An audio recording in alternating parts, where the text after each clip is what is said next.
ఆ, మనం చూసాము. మాజీ మంత్రివర్యులు సోదరి విడదల రజనీ గారు మరి ఒక పరామర్శ కోసం గుంటూరు జిల్లాలో వాళ్ళ అనుచరులతో కలిసి వెళ్ళడం జరిగింది. అక్కడ కార్యక్రమాన్ని పూర్తి చేసుకుని మరొక కార్యక్రమానికి వెళ్ళే సమయంలో వారి కూడా ఉన్న ఒక అనుచరుడు వారిని అరెస్ట్ చేయడం కోసం ఒక పెద్ద ఒక ఇష్యూని రేస్ చేసి ఆవిడ్ని చాలా అవమానించడం జరిగింది. ఇక్కడ మనం చూసుకున్నట్లయితే చాలా ఇన్సిడెంట్లు కూటమి ప్రభుత్వం అధికారంలోకి వచ్చిన తర్వాత మహిళల పట్ల జరుగుతున్న విషయాలన్నీ కూడా మనం పరిశీలించినట్లయితే ఎన్నికల్లో ఇచ్చిన వాగ్దానాలు వేరు.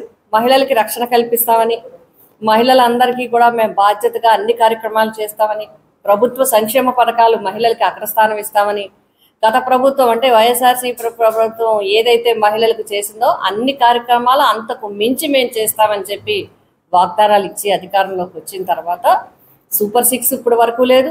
అదేవిధంగా ఈ కార్యక్రమాలు ఏమీ ఇప్పటి వరకు లేవు. కానీ మహిళల పట్ల, చిన్నారుల పట్ల అత్యాచారాలు, దాడులు మనకు జరుగుతూనే ఉన్నాయి. ఒకటి అనేక చోట్ల చిన్నారులు సైతం మరి అనంతపురం జిల్లా కావచ్చు, లేకపోతే ఉత్తరాంధ్ర కావచ్చు, లేకపోతే మొత్తం రాష్ట్రంలో వివిధ ప్రాంతాల్లో చిన్నారుల మీద అనేక సంఘటనలు జరిగాయి. హాస్టల్స్లో జరిగాయి, బయట జరిగాయి. వీటి మీద కఠినమైన శిక్షలు కానీ తీసుకున్న ప్రభుత్వం కఠినంగా బాధ్యత వహించినట్లు కానీ ఎక్కడ మనకి కనిపించట్లేదు. అంతేకాకుండా మహిళల పట్ల సోషల్ మీడియా ద్వారా మహిళల్ని అవమానకరంగా మాట్లాడడం, చాలా అసభ్యకరంగా మాట్లాడడం, వారి గౌరవాన్ని తగ్గించే విధంగా మాట్లాడడం, కుటుంబ సభ్యులు అవమానంతో బాధపడే విధంగా మాట్లాడటం, మహిళల్ని మరి కించపరిచే విధంగా మాట్లాడటం అనేది చాలా జరుగుతుంది. మరి నిన్న సంఘటన చూస్తాం. మొన్న 9వ తేదీన ఒక సంఘటన జరిగింది. కల్పన అనే ఒక ఎంపీటీసీ సభ్యురాలు, ఆమె ఇంటి దగ్గర ఉంటే ఆవిడ మీద ఏదో సంథింగ్ సోషల్ మీడియాయో ఏదో కేసు పెట్టారు. ఏదైనా కేసు పెట్టచ్చు, ఎవరైనా కంప్లైంట్ చేయొచ్చు, దానికి ఎవరు కూడా తప్పు పట్టలేరు. ఎవరికి బాధ కలిగితే వాళ్ళు కంప్లైంట్ పెడతారు. అయితే ఆమె నైటీలో ఉండగా నేను బట్టలు మార్చుకుని వస్తాను నాకు కొంచెం కుటుంబ సభ్యులు అందరూ బతిమాలినా కూడా బలవంతంగా మా పోలీస్ స్టేషన్ తీసుకెళ్ళిపోయి ఆవిడని కోర్టుకి ఏమని చెప్తున్నారంటే అర్ధరాత్రి తీసుకెళ్ళి పొద్దున్న ఆవిడని అరెస్ట్ చేసినట్టుగా కోర్టుకి అబద్ధాలు చూపించి ఆవిడని ఇబ్బంది పెట్టడం జరిగింది. మరొక చోట భాస్కర్ అనే అతన్ని సోషల్ యాక్టివిస్ట్ని చాలా ఇబ్బందులకు గురి చేయడం జరిగింది. ఇవి రీసెంట్. మిగతా ఇంతకు ముందు జరిగినవి అన్నీ కూడా చెప్పడానికి టైం కూడా సరిపోదు. ఇవన్నీ జరుగుతున్నాయి. నిన్న మరి ఆ విడుదల రజనీ గారిని చూసినట్లయితే అక్కడ పరిస్థితి అంతా మీరు కూడా గమనించే ఉంటారు, చూసే ఉంటారు. ఆవిడ అడుగుతూనే ఉంది. ఆవిడ ఆసంతో సిఐ గారు ఏంటో చెప్పండి, ఏ కేసో చెప్పండి, సిఐ గారు ఏ కేసో చెప్పండి అని అంటూనే ఉన్నారు. అంటూ ఉంటే బలవంతంగా పక్కకు తోసేయడం కానీ, మరి ఇష్టం వచ్చినట్లుగా మాట్లాడటం కానీ అవన్నీ కూడా చూడడం. ఇంకొకటి మన అందరం గమనించాల్సింది ఏంటంటే పోలీసులకి ఎప్పుడూ రైట్ ఉంటుంది. ఎవరి మీదైనా ఎవరికి బాధ కలిగినా కేసు పెట్టచ్చు. పోలీసులు దాన్ని విచారించి ముందు రోజు సాయంకాలం ఎఫ్ఐఆర్ వేస్తే నువ్వు విచారించడానికి ఒక్కొక్కసారి 2 రోజులు పడుతుంది. మీకు నచ్చితే వాళ్ళు 3 నెలలైనా సంవత్సరమైనా విచారణ జరగదు.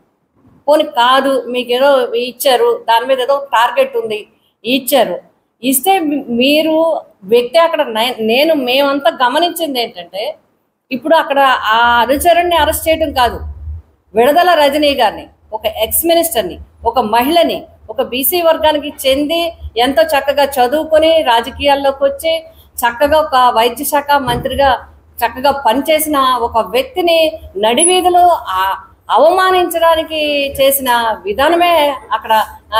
విధానమే మనకి కనబడతా ఉంది. అరెస్ట్ చేయాలంటే అతను శ్రీకాంత్ అనేవాడిని అరెస్ట్ చేయాలంటే అతనే నక్సలైట్ కాదు, అతనే దోపిడీదారుడు కాదు. ఎవరో కంప్లైంట్ ఇచ్చారు, మీరు అరెస్ట్ చేయాలి, ఎప్పుడైనా చేసుకోవచ్చు.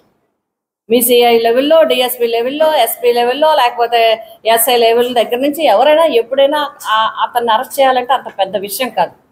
ఇక్కడ అతన్ని అరెస్ట్ చేయడం కాదు, ఒక మహిళని అవమానించడం. ఒక ఉన్నత స్థానంలో ఉన్న మహిళలు ఈరోజు రాజకీయాల్లో ముందుకు వెళ్తుంటే వాళ్ళకి కూడా అనేక రకాలుగా అడ్డంకులు కల్పించి అవమానకరించారు. దీన్ని మేము వైఎస్ఆర్సీపీ పార్టీ తరఫున, మా అందరి తరఫున, ముఖ్యంగా మహిళలందరి తరఫున తీవ్రంగా మేము దీన్ని ఖండిస్తా ఉన్నాం. దీనికి ప్రభుత్వం బాధ్యత వహించాలి. ఈరోజు సంఘటనలు, సోషల్ మీడియా కేసులు కానీ, లేకపోతే అన్ని వర్గాల మీద పెడుతున్న కేసులు కానీ, ఇవన్నీ చూస్తుంటే దాడులు కానీ, లేకపోతే అప్పటికప్పుడు అర్ధరాత్రి ఫోన్ చేసి నువ్వు స్టేషన్కి వస్తావా రావా అని చెప్పడం కానీ, కుటుంబ సభ్యులు భయభ్రాంతులు చేయటం కానీ, అక్రమంగా కేసులు పెట్టడం కానీ, సోషల్ మీడియా కేసులు మనం చూసాం. విశాఖపట్నంలో ఒకటి, కాకినాడ జిల్లాలో ఒకటి, ప్రకాశం జిల్లాలో ఒకటి, లేకపోతే రాయదుర్గం జిల్లాలో ఒకటి, ఏంటి మొత్తం అన్ని జిల్లాల్లో అన్ని ప్రాంతాల్లో కేసులు పెడితే వాళ్ళు భయపడి పార్టీలు వదిలిపోతారనే ఉద్దేశంతో కావచ్చు, ఏదైనా కావచ్చు.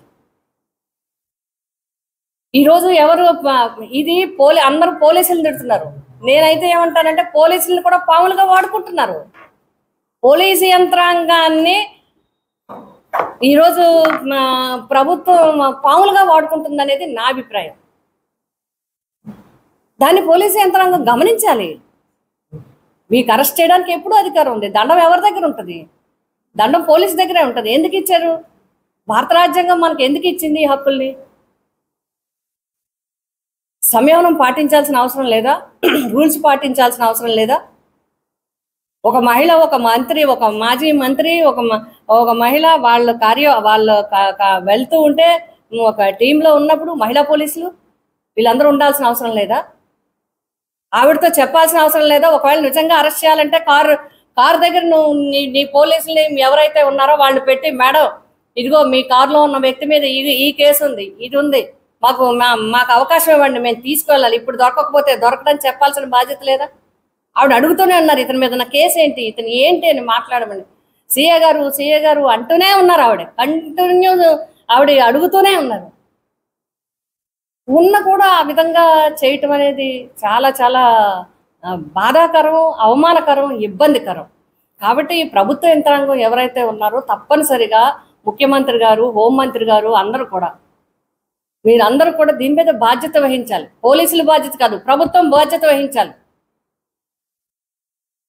ఒకవేళ నిజంగా ఎవరి పద్మలం లేకుండా పోలీసులు చేసినట్టయితే, ఎవరి చేతిలోనే పాములుగా కాకుండా పోలీసులు ఇలాంటి యాక్షన్స్ పాల్పడితే, అలాంటి వారిని మీరు శిక్షించే అవకాశం ఉంది. పిలిపించండి, ఎస్పీ దగ్గర మాట్లాడండి. ఎందుకు మహిళల పట్ల అలా దురుసుగా వ్యవహారం ఇస్తున్నారని చెప్పి మాట్లాడండి. నిన్న జరిగిన సంఘటన కేవలం ఒక పెద్ద ఇష్యూ చేయడానికి, ఆవిడని అవమానించడానికి జరిగిన సంఘటన తప్ప ఆ వ్యక్తిని అరెస్ట్ చేయడానికి కాదు. ఆ వ్యక్తిని అరెస్ట్ చేయాలంటే ఒక ఎస్ఐ చాలు. కాబట్టి ఇటువంటి చర్యలు మేము తీవ్రంగా ఖండిస్తున్నాం. ఇక నుండైనా సరే ప్రభుత్వం ఇటువంటి వాటి మీద ప్రత్యేకమైన దృష్టి పెట్టారు. ఇప్పటికే ప్రజలు చాలా ఇబ్బందుల్లో ఉన్నారు. ఇచ్చిన హామీలు ఏమీ అమలు చేయలేదు. అమ్మఒడి లేదు, విద్యాదీవెన లేదు, ఏది ఒకటనే ఉంది, ఏమీ లేవు. నిరుద్యోగ అభివృద్ధి లేదు. ఇంకా ఏది ఏ ఒక్కటి కూడా సంవత్సరం అయిపోబోతుంది. ఇంకా రోజుల్లో ఒక సంవత్సరం దాటిపోతుంది. అంటే ఈ సంవత్సరం ప్రజలకి రావాల్సిందంతా ప్రజలు నష్టపోయారు. దాని గురించి ప్రభుత్వం ఆలోచించాలి. కానీ కక్ష సాధింపు చర్యలు కానీ, మహిళలను కానీ, అట్టడుగు వర్గాలు కానీ, ఎస్సీ, బీసీ, ఎస్టీ, మైనారిటీ వర్గాలను కానీ అవమానించాలని, తప్పుడు కేసుల్లో పెట్టాలని చూడడం అనేది నిజంగా అన్యాయం. ఈ అన్యాయాన్ని ప్రభుత్వం ఎదుర్కోవాలి. పోలీసుల్ని ఇందులో పాములుగా చేసి వాడుకోవటం అనేది మానేయాలి. పోలీసులు కూడా సంయమనం పాటించాలి. బిఆర్ అంబేద్కర్ గారు పెట్టిన రాజ్యాంగాన్ని, ఐపీసీ కావచ్చు, భారత రాజ్యాంగం కావచ్చు, మీరు ప్రజలకు ప్రతినిధులు. ఏం చేయాలి, ఏం చేయకూడదు అనేది మీకు తెలుసు. మీరు సంయమనం పాటించాలి. ఏది న్యాయం, ఏది అవసరం. నిజంగా ఎవడైనా తప్పు చేసి పారిపోతుంటే పట్టుకునే బాధ్యత ఉంది, మీకుందే ఆ బాధ్యత. కానీ దానికి ఒక పద్ధతి ఉంది, దానికి ఒక ప్రొసీజర్ ఉంది, దానికి ఒక సిస్టమ్ ఉంది. ఏది ఎలా చేయాలనేది ఖచ్చితంగా యంత్రాంగం కూడా దృష్టిలో పెట్టుకుని ముందుకు వెళ్ళాలి. ఇటువంటి చర్యలు మళ్ళీ పునరావృతం కాకుండా చూడాలి. విడుదల రజనీ గారి పట్ల జరిగిన ఈ సంఘటన మేము తీవ్రంగా ఖండిస్తున్నాం. దీని మీద బాధ్యులైన వారిని తగిన చర్యలు తీసుకోవాలని చెప్పి ప్రభుత్వాన్ని మేము కోరుతున్నాం.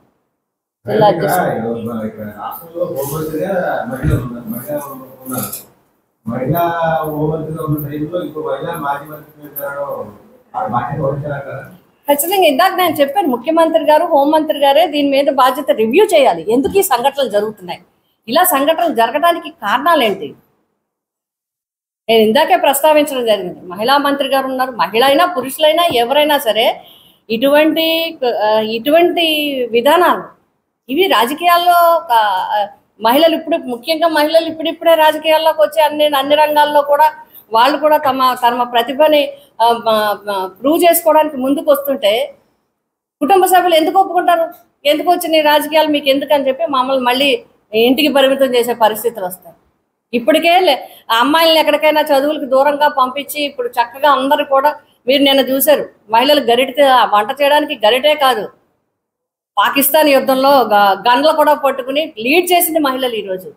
ఈరోజు భారతదేశానికి మా అదృష్టవశాత్తు భారతదేశానికి సైన్యాధ్యక్షురాలు అంటే ఒక మహిళ. ఎందుకంటే రాష్ట్రపతి ద్రౌపది ముర్ము ఈరోజు సైన్యాధ్యక్షురాలు ఆవిడ. అట్లాగే వాయుసేన కానీ మా సైనిక కానీ ఇద్దరు మహిళలు, ఇద్దరు చాలా టాలెంటెడ్గా ఉండి వాళ్ళు నాయకత్వం వహించడం జరిగింది. ఈ విధంగా మహిళలు అన్ని రంగాల్లో ముందుకెళ్ళడానికి వైఎస్ఆర్సీపీ ప్రభుత్వం ఎప్పుడు కూడా మహిళలకి ప్రాధాన్యతనిచ్చింది, మహిళలకి గౌరవం ఇచ్చింది, మహిళలకి అవకాశాలు ఇచ్చింది, మహిళలు అన్ని రంగాల్లో ముందుండాలని ప్రోత్సహించింది. బాలికా విద్య దగ్గర నుంచి మొదలుపెట్టి అంగన్వాడీ దగ్గర మొదలుపెట్టి అంతర్జాతీయ విద్య వరకు కూడా వైఎస్ఆర్సీపీ కూడా ఉంది మహిళలకి. మహిళలు ఎందుకంటే జనాభాలో సగభాగం ఉన్న మహిళలు అభివృద్ధి చెందితేనే సమాజం అభివృద్ధి చెందితేనే సంపూర్ణంగా మరి రాజశేఖర రెడ్డి గారు కానీ జగన్మోహన్ రెడ్డి గారు కానీ పూర్తిగా నమ్మారు. కాబట్టి ఆ నమ్మిన సిద్ధాంతాలకు అనుగుణంగా ప్రభుత్వం పనిచేసింది. ఈనాడు ఈ ప్రభుత్వంలో మరి మహిళలకి ఈ విధంగా అవమానకరమైన పరిస్థితులను ఎదుర్కోవటం అనేది చాలా దురదృష్టకరం. మేము మళ్ళీ కోరుతున్నాను ముఖ్యమంత్రి గారిని, హోంమంత్రి గారిని, ఇటువంటి సంఘటనల మీద మీరు ఒక్కసారి రివ్యూ చేయండి. రివ్యూ చేసి ఇటువంటి సంఘటనలు మళ్ళీ పునరావృతం కాకుండా చేయాల్సిన బాధ్యత ప్రభుత్వం మీద ఉందనేది మేము వైఎస్ఆర్సీపీ పార్టీ తరఫున ప్రభుత్వాన్ని కోరుతున్నాం. ఈ చర్యలను తీవ్రంగా ఖండిస్తాం. ఈ కార్యక్రమానికి చేసిన మీడియా సోదరులందరికీ నా నమస్కారాలండి. ఈరోజు రాష్ట్రంలో నిన్న విడుదల రజనీ గారికి జరిగిన అవమానం గురించి మాట్లాడడానికి జిల్లా అధ్యక్షులు దాడిశెట్టి రాజా గారు ఆదేశానుసారం, పార్టీ ఆదేశానుసారం, అలాగే కన్నబాబు గారు, అలాగే ద్వారంపూర్ చంద్రశేఖర్ రెడ్డి గారు, ప్రీతమ్మ గారు ఆదేశానుసారం ఇక్కడ జిల్లా అధ్యక్షురాలు ఆధ్వర్యంలో ఈ ప్రెస్ మీట్ ఏర్పాటు చేయడం జరిగిందండి. నిన్న ఆవిడ కారులో ఉన్న ఆవిడని పట్టుకుని చెయ్యి పట్టుకుని లాగి బయట పడేసి ఆవిడ ఎంత చెప్పుతున్నా వినకుండా చాలా అమానుషంగా ప్రవర్తించారండి. ఒక మహిళ పట్ల ప్రవర్తించిన ఇది కాదు, అందులో ఆవిడ మాజీ మంత్రివర్యులు, కనీస గౌరవం అన్నది లేకుండా వాళ్ళు చేశారు. ఒకటి గమనించాలి, చంద్రబాబు నాయుడు గారు బీసీలు అనేసరికి ఎందుకో చాలా చాలా ఇదిగా ప్రవర్తిస్తున్నారు. బీసీలకి తోకలు కత్తిరిస్తాను అని అప్పుడు ఆ మాట చెప్పారు. దాని పర్యవసానమే అనుకుంటా నిన్న బీసీ మహిళలకి కుట్టు మిషన్లు ఇస్తానంటే వాళ్ళు బతుకు తెరువు కోసం కుట్టు మిషన్లు ఇస్తానన్నప్పుడు ఒక్కొక్కరి దగ్గర 16,000 చొప్పున వాళ్ళందరూ కూటమి నాయకులు కానీ మంత్రులు కానీ తినేయాలని చూశారు. అది బయట పెట్టి ఆ బీసీ మహిళలకి అన్యాయం జరుగుతుందని పార్టీ తరఫున మేము అందరూ ధర్నాలు చేయడం, ఆ విషయం అంతా బయట పెట్టడం జరిగింది. అది ఇంకా ఒక రోజు కాకుండానే నిన్న బీసీ మహిళ అయినటువంటి విడుదల రజనీ గారు మాజీ మంత్రివర్యులకి జరిగిన అన్యాయం లేకపోతే అవమానం చాలా బాధాకరం అండి. ఇది ఇప్పటికిప్పుడు ఏమైనా ప్రభుత్వాన్ని కూటమిలోకి వచ్చారండి, మంత్రులు వీళ్ళందరూ కూడా వచ్చినప్పుడు ఒకటే చెప్పారు పవన్ కళ్యాణ్ గారు, మహిళలకి పెద్దపీట వేస్తాం, మహిళలకి ఎక్కడ లేని గౌరవం ఇస్తాననేసి. కనీసం సామాన్య మహిళకి ఎక్కడ గౌరవం లేకపోతే దేవుడరు, కనీసం మాజీ మంత్రులు, ఎమ్మెల్యేలు, మాజీ ఎమ్మెల్యేలు, ఎంపీలకు కూడా గౌరవం లేకుండా చాలా అసహ్యంగా ప్రవర్తిస్తున్నారు. దానికి నిన్నటి సంఘటనే ఉదాహరణ. సో మహిళలు స్వేచ్ఛగా తిరగాలంటే జగన్మోహన్ రెడ్డి గారు ప్రభుత్వంలో దిశ చట్టం కానీ ఇలాంటి చట్టాలతో ఒక ధైర్యంగా తిరిగేవారు. ఇప్పుడు మాజీ మంత్రివర్యులు లేదు, ఎమ్మెల్యే లేదు, వాళ్ళు ఎవరికి కూడా ధైర్యంగా తిరిగి అది కనిపించట్లేదు. నిన్న చూస్తే నిన్నటి సంఘటన మేము అందరం గర్హిస్తూ వైఎస్ఆర్సీపీ పార్టీ తరఫున మరీ ముఖ్యంగా మహిళా విభాగం తరఫున మేము అందరూ ఖండిస్తూ ఇలాంటి సంఘటనలు పునరావృతం కాకూడదని హోమ్ మినిస్టర్ మంత్రిగా ఉన్నారు కాబట్టి హోమ్ మినిస్టర్ గారు అలాగే ముఖ్యమంత్రి గారు వీళ్ళందరూ కూడా బాధ్యత తీసుకుని పోలీసులకి చెప్పాలి. పోలీసులు కూడా ఇలాంటి దౌర్జన్యంగా ప్రవర్తించకుండా ఉండాలనేసి, మహిళల పట్ల గౌరవంగా ఉండాలని మేము అందరం డిమాండ్ చేస్తున్నామండి పార్టీ తరఫున. దేనికైనా వారే బాధ్యత వహించాలి.